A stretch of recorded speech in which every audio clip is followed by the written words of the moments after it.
the handmade cricket ball is now officially dead in the UK. There is nobody making handmade cricket balls in the UK, which if you had followed the news, post Iran recently, you'll see that there is going to be a shortage of cricket balls this summer because cricket balls being imported from Southeast Asia just can't get here. They can't be produced and distributed fast enough. Anyway, we need cricket ball sovereignty here. We do. cricket ball autarky, may I suggest. Who now has anything to say about the deindustrialization of this country?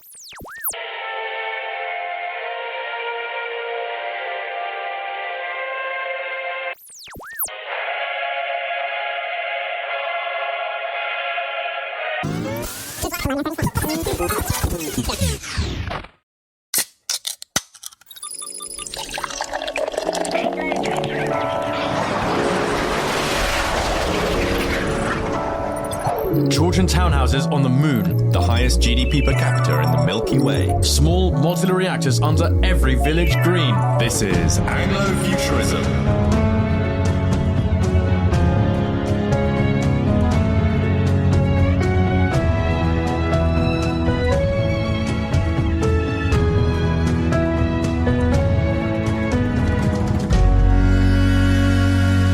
Hello, listeners, and welcome back to the Anglo-Futurism podcast. I'm Callum Drysdale here in the KC3 with Tomo, as usual. We've had a fairly good run recently in terms of the KC3. There've been few mice infections, leaks, creaks, and disasters. But recently, the thatch, Tom, has started to give in a bit. And we had our man in a few years ago, but he's since retired, and he's gone home, and he has retreated to the island of Iona. One solar storm too many. One solar storm too many. And so we were sort of stuck thinking, who on earth can we find bring up here who could do our thatch? And we looked and there didn't seem to be anyone, and yet in the end we were in luck. We found our guest today. Louis Elton, were you expecting to become a thatcher when you arrived in our space station? I'm delighted to see your thatch, but this is a thatch that could not be done by a robot. This is a thatch that when I look at it, I see the handiwork of the great Dunican, the thatcher. If listeners are not aware of, Dunican is a great thatcher of Scotland who lived a miserable, very long life, where he lived in a thatched house. And in the 80s, or maybe it was the 90s, someone discovered this man who was just sort of eating fish out of a tin, and they're like, "What's your job?" He's like, "I just thatch my roof. I just fix it." And he spent years just relentlessly thatching his roof and fixing it. And is a completely sort of forgotten character of the thatching movement. It's considered the great Thatcher, other than Margaret, of course. But I wonder whether the Thatcher that everyone thinks about when they think about the 80s. He's a rock star Thatcher, and I wonder, did he do your roof? It must have been. But did those hands in ancient times? But Louis, the reason that we've maybe brought you up, the other reason, among the reasons of having you to drink our beer is, who do we go for now? Right, Britain has not produced a new generation of thatchers, and I think what you are trying to do here with the, dare I say, is it Craft Prize? Yeah, is it the Craft Prize? Oh, no, it is the Cræft Prize. Cræft. I can't roll my R's. Cræft? Oh, that's very dysgenic, Callum. No, it's not dysgenic. It means that I haven't been sort of affected by a sort of Iberian enthusiasm. And Louis, what you're trying to do with the Cræft Prize is potentially try and bring this stuff back. Well, perhaps whether it can be fully revived or not is a whole kind of larger question. But perhaps to sort of sustain the spirit of roof thatching, stained glass windows, brass rubbings, all of these sort of wonderful elements of our material and visual culture. But it's not craft. There is a difference between that and craft. It is craft. Well, why don't we go back to the beginning? So you have recently launched this prize, and what you're trying to do here is revive a a sense of sort of wonder and respect for the arts and crafts or crafts. Well, the arts and crafts The arts and crafts. The arts and crafts of Britain. Is that right? Of Britain, and the wider world. I mean, the crafts and industry are kind of deeply interconnected, but they do kind of pollinate around the world. There is a kind of a cosmopolitanism to craft. But no, essentially the prize is it's a sort of new £60,000 national award for maverick and misfit craftsman, maker, technologists, designers, engineers, seeking inventions that fuse the deep wisdom of heritage crafts of the past with the cutting-edge technologies of the future. Why does that exist, or why does it need exist, I hear you ask? It's the best guess we've ever had. Why does it need to exist? Well, I mean, the big problem, as we have in so many different industries, not just crafts, is that the kind of old generation don't do it. Well, they're dying out and they're retiring, and the younger generation all went to university and didn't, take on these careers which were considered maybe unstable or low status, which both of those things are wrong. They're actually, I believe, very high status, but too, actually, there's huge amounts of work because there's such a dearth of them. But all of these fantastic. There's so many different crafts out there, but you can't really put the genie back in the bottle. There are, of course, people who are sort of returning to. We need to learn how to do stained glass. We need to learn how to thatch. We need to learn how to make handmade paper. We should actually talk about that. It's a very cool handmade paper factory. Paper factory. This is deep Anglo-futurism. The paper factory in the Lake District that I've got the film coming out about. But there are all of these remarkable crafts that have been lost through kind of just demographic transition and education. People not taking up the apprenticeships, and then the kind of financial model just not really making sense. Technology has no tradition. It obliterates the visual and material culture that is inefficient. And so many of the things that we have are beautiful, useful, meaningful, inspiring, and we need them. They are what give us a sort of a shared framework, a shared story, and a kind of vision of where we're from and where we're going. And the prize sort of basically accepts that a lot of these things are just going to die, or they are already dead, or maybe if you look at the kind of heritage crafts endangered list, many are already gone. The handmade cricket ball is now officially dead in the UK. There is nobody making handmade cricket balls in the UK, which if you had followed the news post-Iran recently, you'll see that there is going to be a shortage of cricket balls this summer because cricket balls being imported from Southeast Asia just can't get here. They can't be produced and distributed fast enough.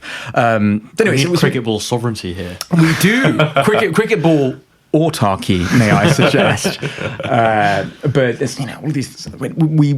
You have these kind of ultra purists who are like, we can just make do, or maybe more people should do it, but the economic and the technological model is broken.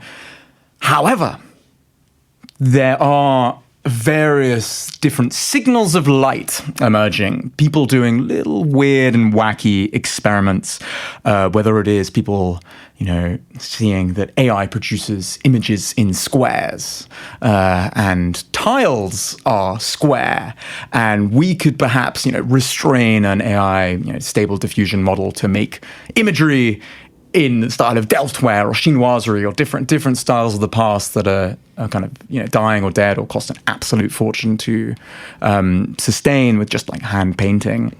But we could make an AI model that you type in a prompt and you have sort of your own Delftware design, and then it gets printed out in Stoke-on-Trent. This is a real company. It's called Not Quite Past. That's cool. There's another company that I'm sure you've come across, Monumental Labs, which has a sort of British version of it called Gondor Industries, which is CNC mills and stone to make statues or just ornamented stone craft for, could be Parliament, could be a church, radically reducing the cost. And these are good, but that's like a couple of examples. There could be millions of different things that we create. And you're a bit of a craftsman yourself in some ways, aren't you? Very well pronounced, Tom. I would say I'm more of a patron of the crafts than a true craftsman. I actually did train as a chef. I would include food as something that can be sort of artisanal, can be crafted.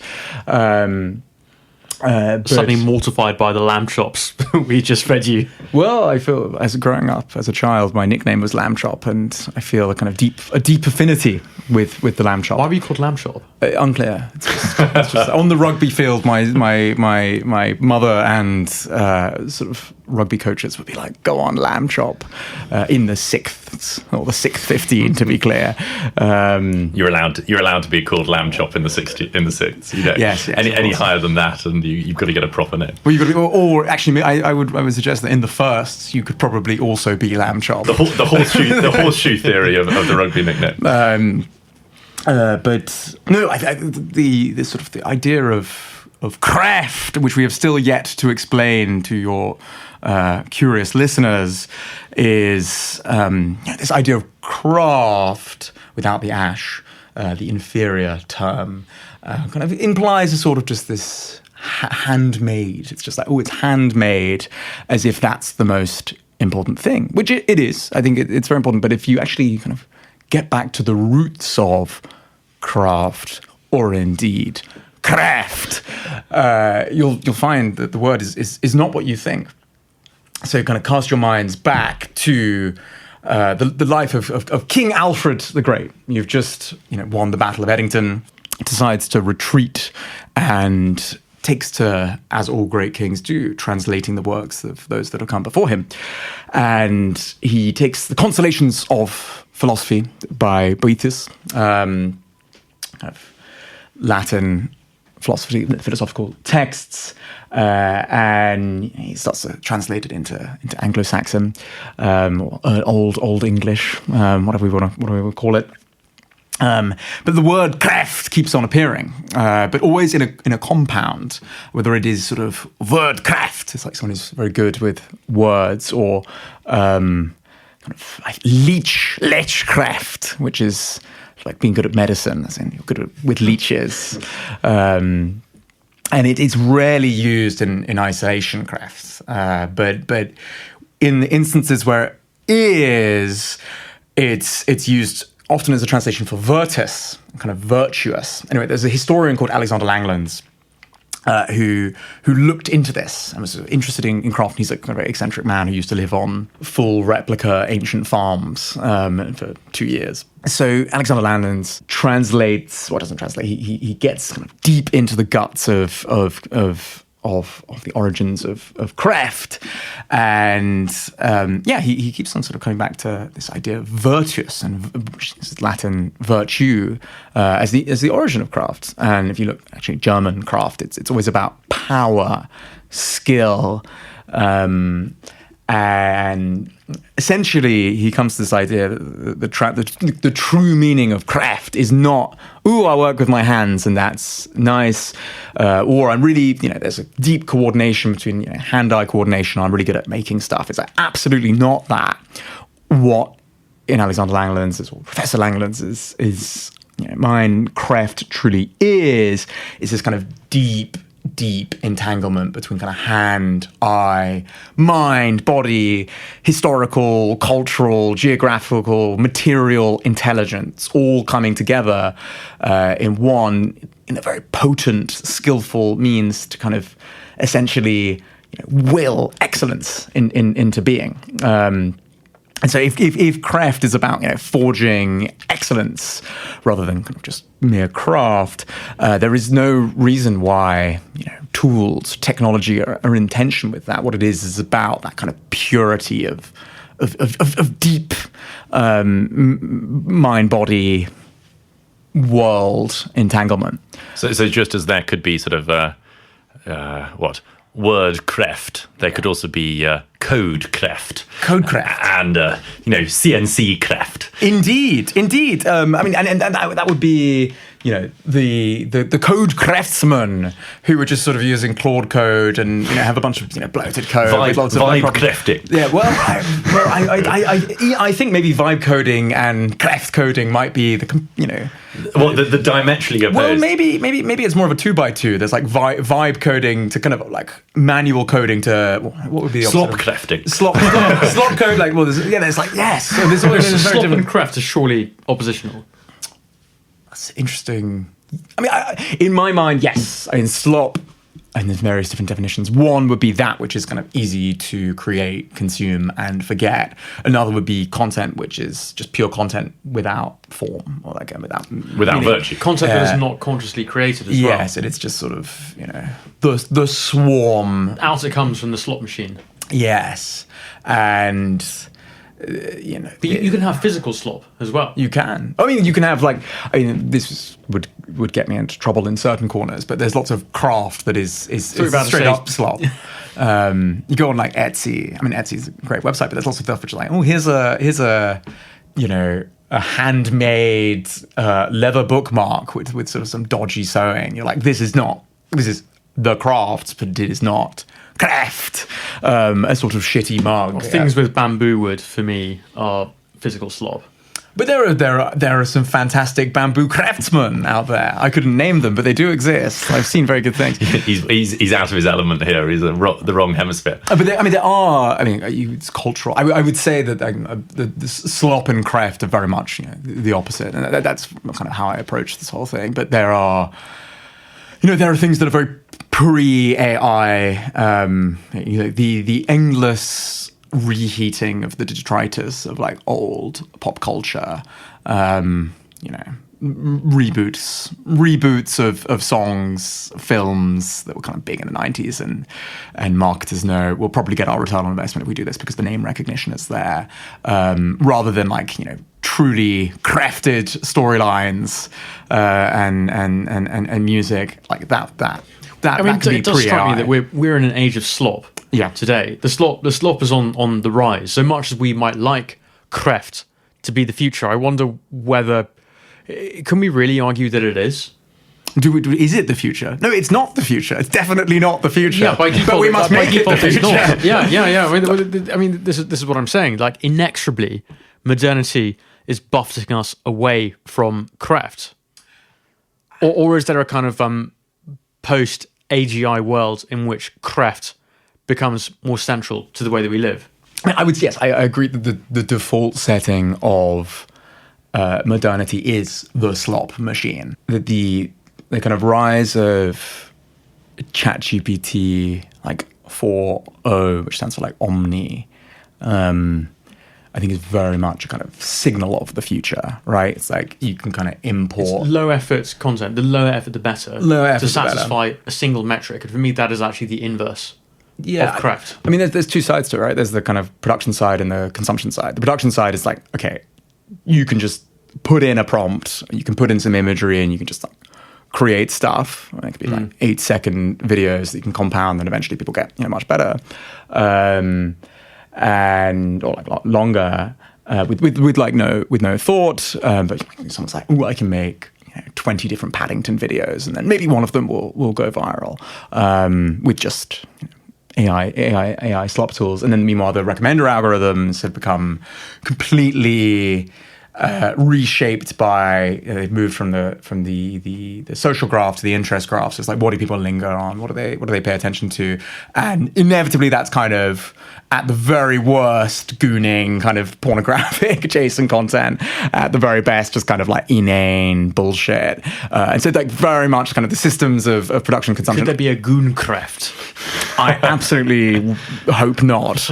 But I do think that there is. I mean, AI. These Iranian Lego videos.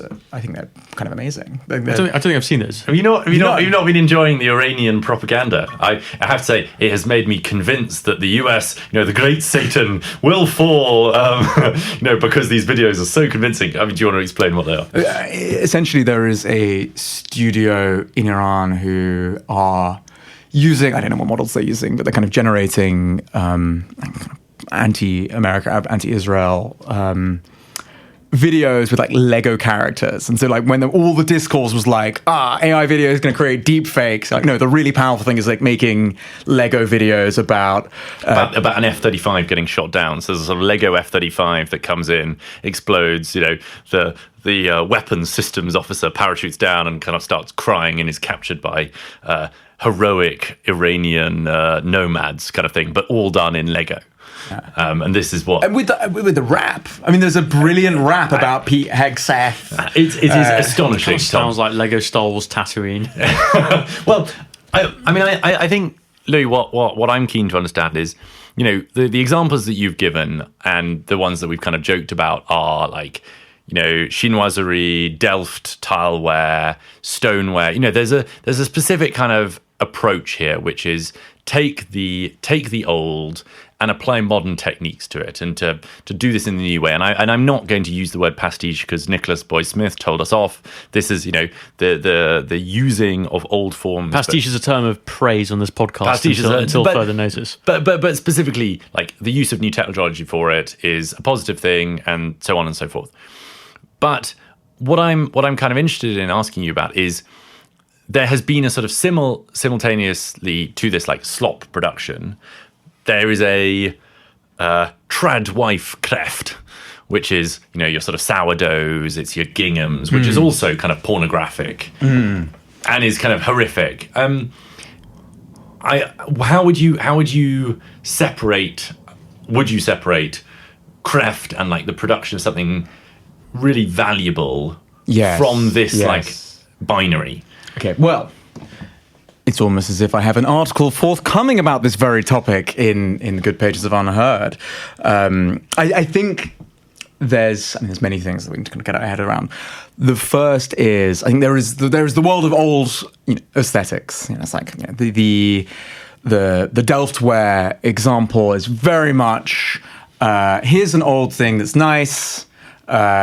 Nobody's particularly engaged with it, aesthetics anymore, full stop, or they're not particularly passionate or knowledgeable. For a very small amount of money, we can revive something that is kind of cool and have it printed out. Then there's a sort of secondary thing, which is, I'd say it's kind of monumental labs, CNC mills, mill craftsmen, doing... basically augmenting the work of it's not just resurrection, it's like augmenting the work of a stonemason who may not have an apprentice because the economic model doesn't make sense anymore. And that, that could be used to revive, old styles. That classic example there would be like, all right, your parliament, the cost is getting out of control. All these like stonemasons, reconstruction of parliament, or perhaps a church, like the cost is getting out of control. What we need is some robots to help out the stonemasons and just kind of accelerate the whole thing. But it is very possible that those robots could also create entirely new aesthetics. I mean, have you seen the monastery in, I think it's Montana, that is being created by, I think, the group of Carmelite Catholic monks? Have you seen this? No. That they have sort of taught themselves CNC milling for stoneware, and they're all working in CAD, with their tonsures on, and they're sitting in front of 3D design software, and they're calculating stress and their stressors and for structural stone, and they are building this vast great monument. I think that is surely the sort of thing that you are talking about. I mean that is fascinating. And I suppose my question to you is: are they pursuing a new aesthetic, or are they just sort of? I think there's a certain amount of you construct in the sort of vaguely neo-Gothic style. And I think actually this brings me to the question that I want to ask, which is, we saw over, I think, what was it, last summer, there was the putting up of flags across the country. It was England flags going up, and I think many would say that this was in opposition to a kind of Gazan flags going up elsewhere. It was a way of signalling this area we believe, this area we believe. And I think this kind of mimics a sort of thing that we've seen from various characters. I think Jordan Peterson is the sort of most emblematic of this, that men wear suits now properly, but they wear kind of crap, horrible suits that, sit low on their hips. But it's actually less about the value of what you're doing, but it's more about sort of signaling that by being interested in some things, you're saying, I am one of these people. So I suppose that my real question to you is, you've talked about Delftware, you've talked about chinoiserie, you've talked about the neo-Gothic and stoneware. How does this not become a sort of McMansion, like construction of basically things that are rootless, but they are sort of symbols and shibboleths and pointers? Yes, so I'm fully with you. And I think the way that I came to it was sort of a curiosity about, real world examples of where people we're using AI, we're using CNC mills, we're using 3D printing to recreate things that would otherwise be too expensive. But my thinking has developed quite a lot since then. And so, on the kind of bottom end of these are sort of old aesthetics that we can revive. I think that stuff's amazing. And if somebody were to come to me and say, the craft of making brass plaques to do brass rubbings is gone, and I've created a robot that can kind of stamp metal or sheet metal so that you can have your own custom King Charles III brass rubbing, perhaps, that when people would come here, they could rub it and you could create like a kind of Pokemon Go for Anglo-futurism. That would be cool and would represent essentially a restoration of something that has been lost. But there is this whole other side, which is just not just kind of pastiching or trying to revive, but push things along. And culture is, it becomes stagnant if you just try to kind of worship things from the past in a kind of museum glass, and you'll say this is, it was good then, we should just do it like that, which is just bullshit because you're separating from the material conditions that produce this, right? Exactly, and actually the things that I would find most interesting from the prize, and I hope there are some listeners who will think about this and submit, would be two other types of Cræft innovation. The first would be slightly more simple, which is just you have all these new technologies. We have CNC mills, we have 3D printers, we have stable diffusion models. Sort of the possibilities are endless. Those enable entirely new aesthetics, new creative possibilities, potentially new material and visual culture.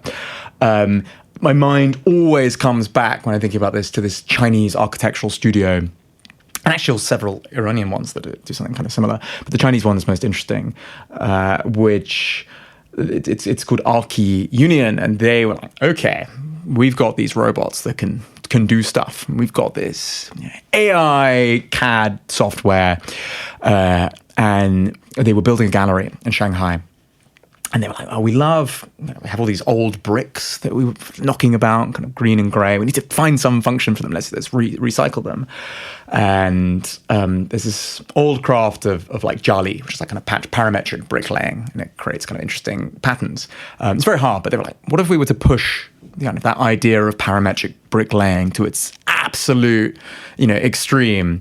And they got an AI a model of like a crazy brick pattern that a human could simply not construct. Like the kind of weight distribution, the proportions would just, it would maybe they could do it. It would take them years and years and years, but they're like, okay, well, the AI has modeled this, and we have the robot that can lay the bricks exactly as such.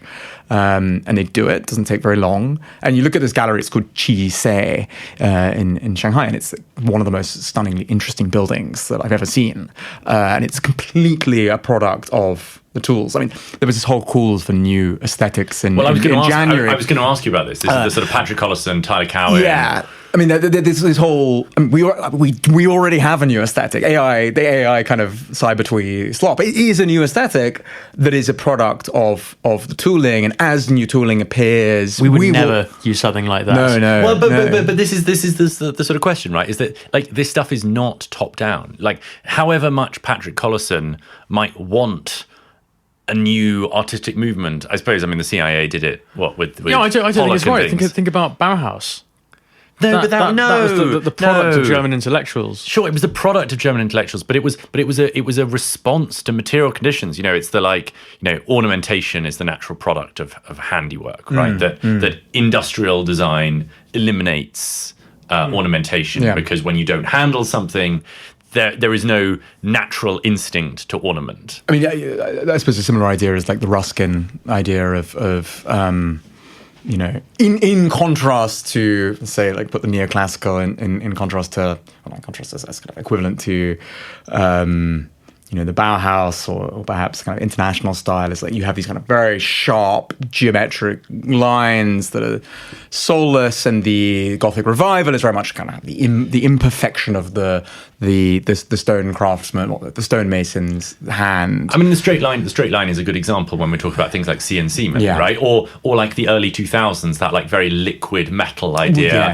is the product of finely CAD models are able to do this kind of like filleting and curving that makes these kind of liquid looks possible, right? Yeah. Do you not think that this is divorced from the sort of technical reality, and B, whether actually we have kind of hit this point where now, because you can create anything in the style of, there is a sort of a backward-looking, everything is a copy. The kind of endless simulacrum into the future. Exactly. Yeah, I mean, this is obviously a huge problem, right? And it's not a problem, but it's a huge problem if we decide to look at it and we're like, all right, we solved it, we nailed it. Exactly the same with like the suits thing. Yeah, we got it right, and we like. I completely agree, and I think there's this sort of this Arcadian instinct that is sort of prevailing in contemporary culture. That ranges from. And this is what a bit about the piece is about, whether it's like the trad wives, whether it is the kind of return people with a V instead of a U, whether it's the kind of the Greek statue people, or indeed the Boepies, the kind of Bohemian peasants, which is a kind of term I coined a few years ago, which is in the good pages of Unheard, which was the kind of people who are the picklers, the sauna people, the apiary people, all of that, and thinking, oh, we got it right. And there are actually many things we did get right.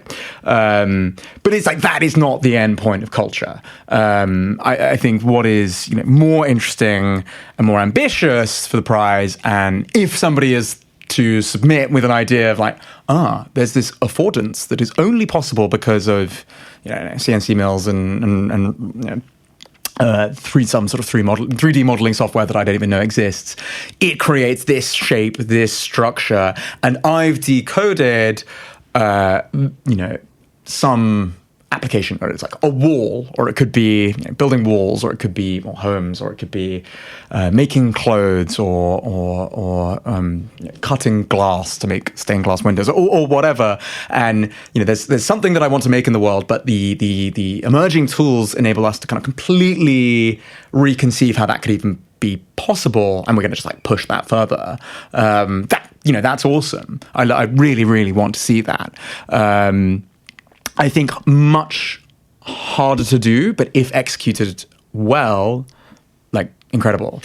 Well, my follow-up to this is, to what extent would this new aesthetics of yours, if someone were to create it or do something, have to become widespread for it to be a meaningfully new and popular? Or do you think these things can stand on their own and be sort of considered genuinely novel in and of themselves? Do they have to be taken on by a population, a group? I think if you look at the development of material and visual culture around the world, it's just a series of experiments. Like London is obviously a fascinating example. You just have all of this stuff in different places. And if somebody was like, you know what, those Delftware tiles is cool, but that's just a revival, but nobody's tried a Delftware skyscraper.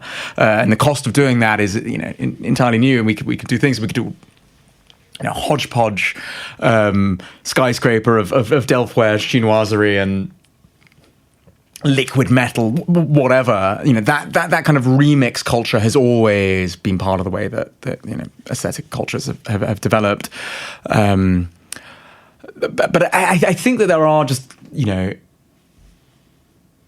there's a very good quote that someone gave me the other day, which is, the door to the invisible must be made visible. And the idea that it was like, we're going to do modernism, and like, what does that look like? And someone's like, all right, well, let's just build like Brasilia. Let's just like try that. I feel like what you need to do is you make the door. The prize is essentially a way of making that kind of invisible world visible and articulating kind of parameters, frameworks, and putting some money behind it. And someone will come up with something that puts it in a direction towards something that is interesting. But whether you can actually socially engineer that top down, I completely don't think it's possible. Yeah, I mean, I think maybe I'm committing the fault, the like great sin, which is believing, what's it going to be? Tell me what the answer is, and actually someone has to just do it. And it's really easy for me to say, like, that brass rubbings example. It's like, oh, you could just sheet metal plus AI plus prompt, and everyone can have their own brass rubbing in their house. You're like, cool, easy. If someone creates that, amazing. I'd be delighted. You could push it a little further. I had this video that I made a few months ago, which was called the techno withy, which is withy is a Cornish withy is an old style fishing or lobster capturing device, native to Cornwall, and it's made of willow.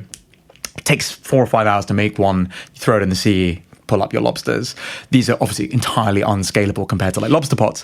However, there are now people who are reviving them because in places where there are subsea cables, wind turbines, you're not allowed to fish with conventional lobster pots made of like rope, plastic, metal, because they might damage the subsea cables. But also they get lost at sea, and supposedly 25 million get lost a year.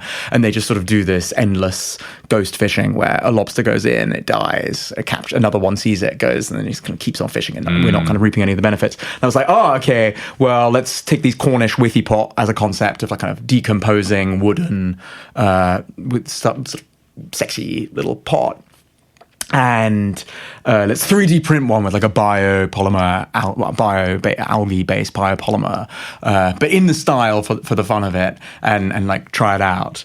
And I made like an AI video of that. And it's like pushing it a little bit further. The idea of like, oh, it keeps that kind of form factor of being decomposable, looking a certain way, but it's sort of harking back, but it's kind of driving to the future. It's only really possible because of emerging technologies. I don't think. I think that stuff is like it's more legible, and thus and I can like articulate how you would make it and what it would be, and whether or not it's scalable is a whole other question. But it's legible, and so it's very easy for us to talk about. I think it's to really, deconstruct the kind of form factors and forge something entirely new requires real tool craft. Like, you really have to understand, emerging tools, but you also need like a cultural sort of lens. I mean, this is a kind of discussion that was happening 100 years ago. So, the Italian futurists, your namesakes, they obviously a bunch of artists, and they're really excited about steam power and machines and technology and Avanti. And what can it do for society. And probably unknown to you and also your listeners is there was like a sort of Anglo-futurism nascent in sort of the early 20th century, and they were like, Theodore Nevinson, who was a painter, wrote a manifesto with Marinetti, where he sort of says, you twee Brits with your endless medieval revivalism and your kind of curvy lines and your sort of boring nature picaresque sort of. What you need to do is embrace the machine and romantically worship and bring that into your art. And Nevinson starts doing all these like weird angular lines and then he actually there's another artist who he falls out with, who comes up with a kind of separate movement of vorticism, which is another nascent form of Anglo-futurism, which is even more kind of extreme. And then the First World War, they see the end point of what happens when you worship the machine at all costs, and they're like, oh, maybe we took that a little bit too far. But it's not just the tools; it's also aesthetic forms are connected to culture. I think there is a moment at the moment. There's that Arcadianism, that kind of backward lookingness that we discussed, and there's obviously a strong Promethean spirit in the world at the moment. I think actually very, very clearly symbolized. Obviously, you have kind of American dynamism, Anderson Horowitz talking about that. You have this actual fund a company that Bezos is starting, which I think is called like Prometheus Labs. But you have this company, I think it's called Atelier Missot. It's like a French business that's got some sort of cutting edge tech, but it's this broadly traditional monumental bronzes. Yeah, and they're making Prometheus. I thought it was titanium. Well, they want to do titanium. Oh, I think they're doing quite. I think they've got a few different metals. There's a lot of experiments. I actually met someone who knew them recently, and he was like, they're kind of trying lots of different things.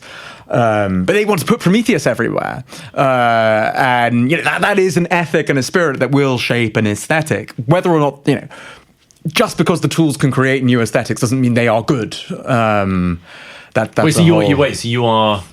Just because the tools can create new aesthetics doesn't mean they're good. Well, I want people to push AI slop to its logical, like aesthetic slop to its logical conclusion, which could end up being crafted. I mean, I do think there's Lego. I'm not running a film competition, but those kind of Iranian Lego videos they're kind of remarkable, and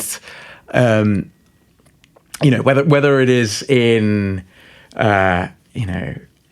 art, crafts, designs, whether maybe someone starts pissing around with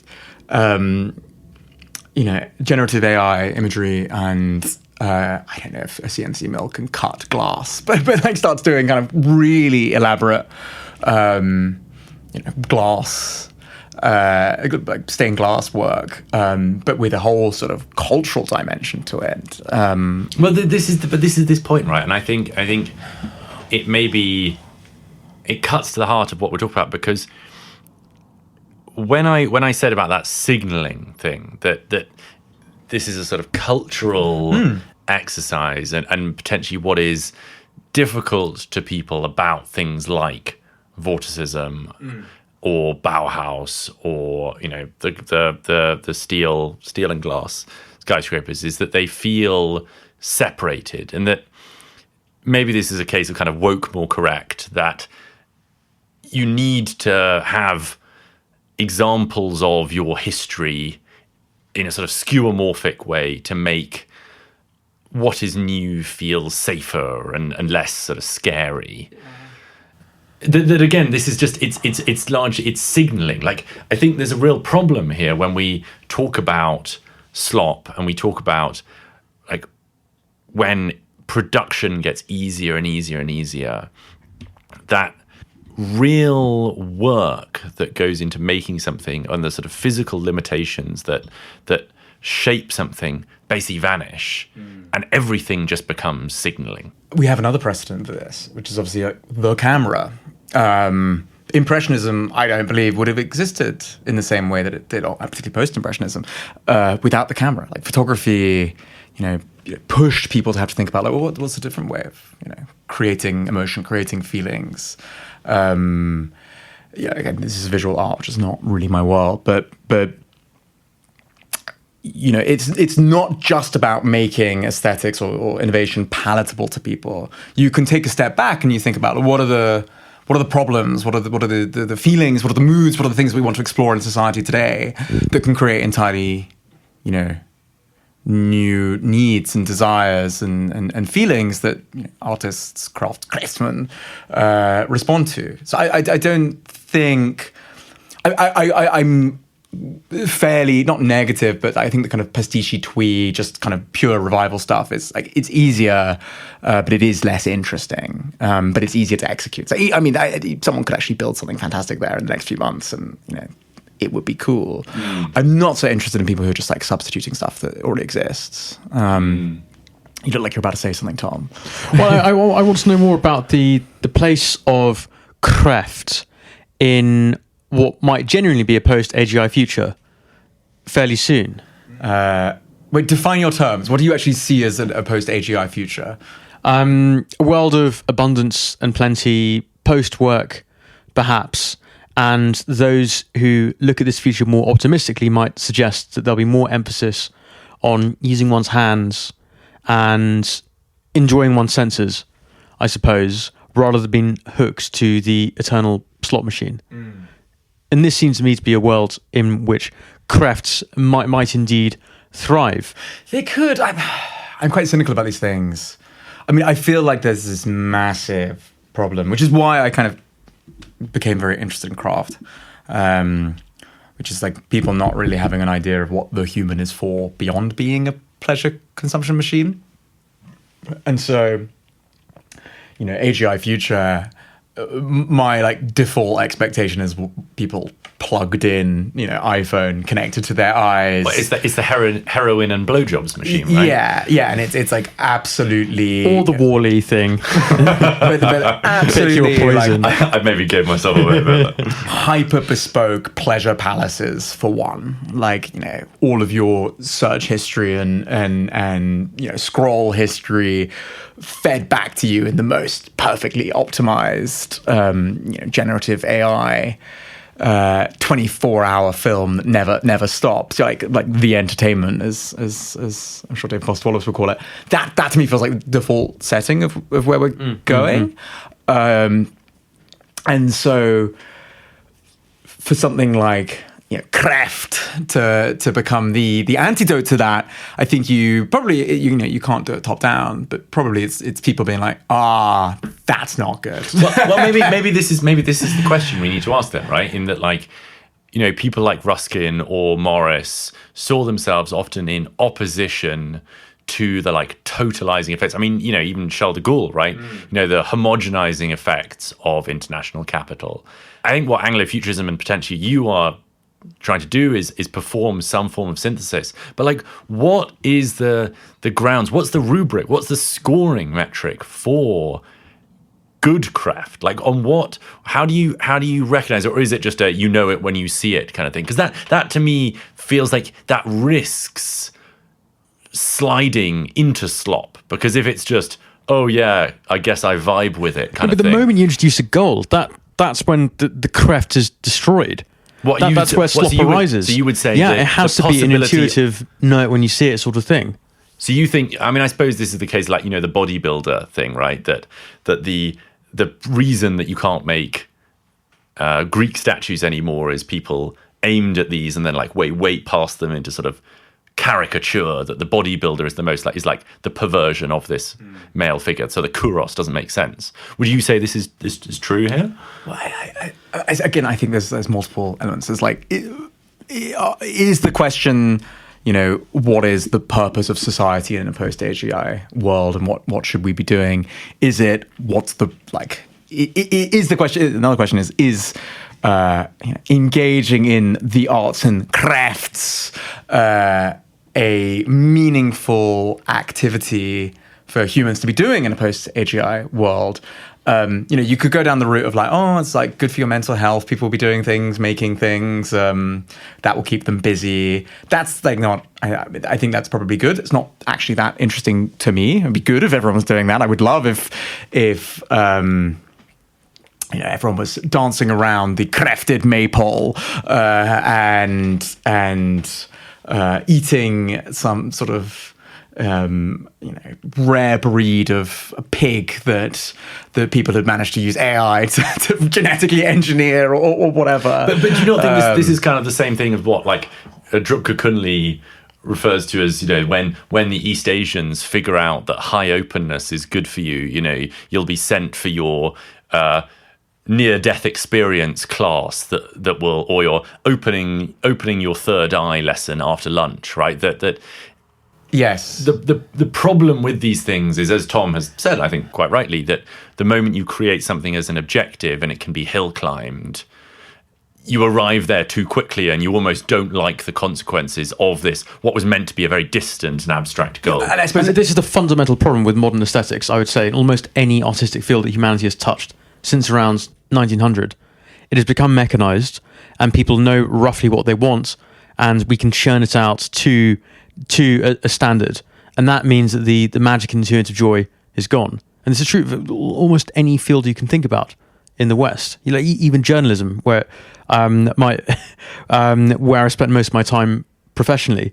The journalists know or have some metrics as to what performs well online, and then we create journalism that satisfies those metrics, and everyone who comes into contact with that kind of work knows that it is slop, and yet it succeeds. Yeah, but presumably in a post-AGI world, the market has completely transformed. Like, are you imagining? And again, it's like a term problem, but are you imagining a world where everyone is that we have abundance, but people have access to abundance, or they're fighting to kind of innovate to pay their way? Like, I suppose more productive than imagining what kind of world it might be is simply trying to put our fingers on how to identify good craft without using specific metrics. Can you give us examples of craft that makes your heart sing? That's interesting. I mean, I think just the introduction of metrics, full stop, like kind of breaks it for me. I think there is a sort of strong sense of like, there's all this discourse about taste at the moment that I find kind of a bit lacking. I mean, there's... Do you want to give an explanation of that? Well, okay. So there's this whole idea that in Silicon Valley, everyone is currently obsessed with they've realized taste. That taste matters. Because they're like, when you can build anything, what matters is deciding, well, what do we build? There is a massive problem, I think, with that perspective is one, that it assumes that a lot of taste is not just like pattern recognition, which is being good at basically seeing proxies to metrics, right? Yeah, so if like people are like, you know what, an Eames chair and a Burberry trench coat, that's tasteful, as opposed to like your big Louis Vuitton leather chest and your Gucci t-shirt. That's just a different form of pattern recognition, and an AI can do that really well. Generate me 10 old money images, right? Yeah. And so I think that stuff's kind of, and then secondly, it just assumes that, if riches goes to those with the best taste, then maybe in a world of like AI and an individual can scale themselves. Why would it go to anyone with taste? Might just go to like the most tasteful person, if that makes sense. I think it's actually not. It's like a very logical way of thinking of what taste is, and it sort of has this sort of objective standards encoded into it. Probably what taste is more about is like, this sense of immersing oneself in the stories, the imagery, kind of a curiosity, a playfulness, a sort of sense of restraint that comes through sampling and tasting and exploring. I mean, ultimately, this is a hipster aesthetic, right? Why? Sorry, because surely this is the last sort of group who maintained an idea of things being like a sort of aesthetic or almost a snobbery. Right, and it came through hipsters who like found value or basically criticized each other or one-upped each other by finding the more niche, the more esoteric, the smaller, my clothes are made by a shaman, or a woman in the Lake District. Mine are made by a shaman in Timbuktu. Mine are made by 5 monkeys who only produce one t-shirt every, 70 years out of their mother's like back hair. Yes. Surely that is actually what you are almost describing. And I just add one more question to this, which is like, how does taste here separate from, again, status signaling, class signaling, in-group signaling? Okay. And how does this work in a sort of fragmented like world where people aren't as good at having status signifiers, and you get a more American world where wealth matters, right? So what conspicuous consumption becomes taste, because there are no meaningful signifiers that you can kind of map across. I mean, there's the wealth point, which I think I come to later. But the first thing, I think status and culture are inextricably connected. There's a very good book by a scholar called W. David Marks, who writes about this, which is that the fundamental driver of how culture works is somebody has an idea of this is high status. Historically, it was economic elites. It has changed a little bit, but it was like aristocrats, like, we're doing this. The masses catch on. They're like, oh, we will also, we want those spices. We want these leather goods. And then the aristocrats are like, okay, well, they're all doing that now. We need to go and find a new thing. And that is the kind of fundamental tension that drives cultural development. And it used to be that, like, it was class bound, i.e. the rich are doing that, and it's more recently shifted to those, for want of a better word, who have clout. The fact that, you could look at a fashion house in the 19th century. So say like Hermès, they were a saddle maker, and you're a kind of a nobleman who needs a good saddle, and Hermès is the best saddle maker in town. You go there, and that's kind of primary driver. Now, like a luxury brand would be looking for someone who has cultural clout. This is like why like a Pharrell Williams would be the artistic director of Louis Vuitton fashion now, because people would be decided that's what constitutes taste. I think fundamentally that dimension never really goes. There's always like there's an elite group. They play around with things. Someone copies them, and that moves things forward.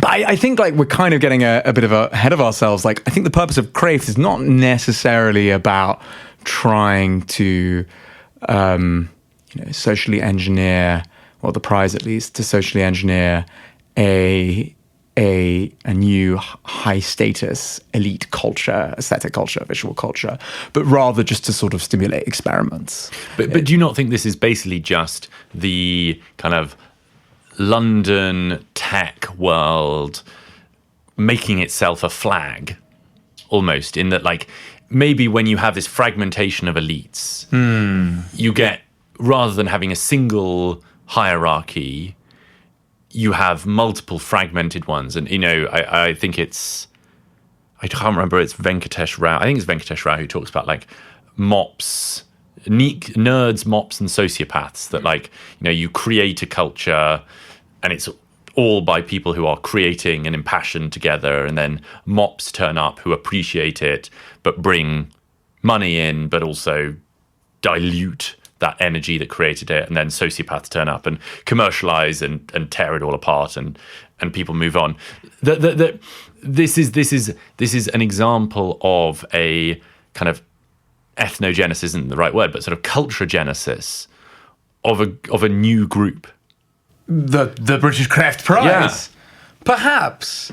I think this is to give me too much agency and vision. Actually, I would say at your at the event at which you announced the prize, yes, loads of people milling around. Some of whom were people who are producing works of Cræft, one might say, but they wouldn't have self-identified as such. No, I think, were it not for the prize, which is creating a kind of disparate community of crafts people, I suppose. I suppose a big driver of the whole thing, which and the kind of wider project of Nation of Artisans, which is that we kind of assume there is a shared culture. Is there? Like, is there really anymore? I mean, there's certain things, but like, a shared culture is so connected to like this, literate society with a shared commons, like an informational commons of like, we're all watching the BBC, we all, watched that thing, or we all went to this event. There's so little of that stuff now that I think, whether it's kind of language, whether it's the kind of hyper fragmentation of media environments, in some sense, I'm trying to create something that creates a new centerpiece, or like something that tries to bring together people from very, very disparate worlds, whether it is, craft people and AI engineers, to create some sort of shared commons, or informational commons. But it's more just like a process of me trying to, like, quite in real time, make some stuff that I see that seems connected but also disparate legible. So, the whole stuff of this craft revival stuff, the technologies replacing apprentices, the entirely new aesthetics emerging out of new tools, and then one of the categories that we didn't talk about earlier that I think is really important, which is the taking of insights from one craft and transplanting them into a completely different place to solve a problem. The example I always use here is this children's clothing brand called Petit Pli, where they were like, children just grow through their clothes the whole time. They're like, what would enable them to not be a problem? They're like, origami and pleats, and they're like, could we use the kind of principles of origami and pleating to make clothes that grow with children? This company did it, and it's entirely new aesthetic, and they ended up working with like the Victoria and Albert Museum, and they have a shop in Battersea Power Station and stuff. It's like new aesthetic, but entirely new logic of creation. It's like I personally saw all of those different things. I was like, there's a red thread to them. I don't know what it is. I'm going to try and make the door to the invisible visible by creating a prize to sort of unearth it. But I do not come to you with like, I have the answers and they are Cræft and it's this specific type of Cræft. It's more, there's something there that has a kind of potential to create restraint in the way that technological development works to kind of produce culturally meaningful, beautiful, useful and scalable inventions, and that's good. But then that could also be part of some sort of national project too. But I don't think I'm really starting like a scene or a movement. I'm just doing a very stupid experiment, and fortunately Tyler Cowan has given me lots of money to pursue it. Yeah. Well, I mean, I think the red thread that I see is leading us inexorably towards having a break. So, listeners, we will be back in the second part to talk more about what this new world and new collected group of maybe clades, dare I say, if anyone has read The Diamond Age by Neil Stevenson. But we will be back after a brief... Well, in fact, speaking of red threads, we will be examining Louis' underpants at the beginning of part 2. So stay tuned.